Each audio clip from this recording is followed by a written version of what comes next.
আসসালামু আলাইকুম রহমতুল্লাহি ওয়া বারাকাতুহু। বন্ধুরা, আমি আজকে দেখাবো বিমানে কীভাবে জ্বালানি তেল ভরে। আপনারা যে ইঞ্জিনটা দেখতেছেন,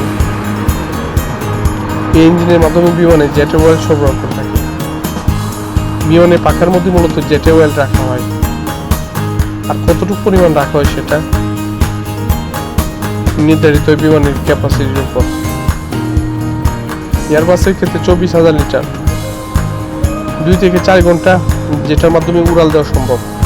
খুবই ইন্টারেস্টিং ব্যাপার হলো, জেট অয়েল হলো একেবারে নিখুঁত কেরোসিন, যা পেট্রোলও নয় ডিজেলও নয়, যা একেবারে ঠান্ডা থাকে, যা উপরে ওঠার পর গরমের প্রভাব তেমন পড়ে না।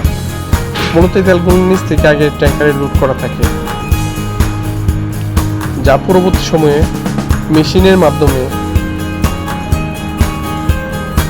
অতি দ্রুত সময়ে বিমানে লোড করে দিয়ে পরবর্তী ফ্লাইট নিশ্চিত করার জন্য ব্যবস্থা করা হয়। এয়ার আরবিয়ান বিমানগুলো মূলত মধ্যপ্রাচ্য সহ সকল দেশে কম খরচে সেবা দিয়ে থাকে। এই বিমানটি দুবাই থেকে পরিচালিত হয়। আজ এই পর্যন্ত। আপনারা সবাই ভালো থাকবেন, সবাই সুস্বাস্থ্য কামনা করতেছি। আসসালামু আলাইকুম রহমতুল্লাহি ওয়া বারাকাতুহু।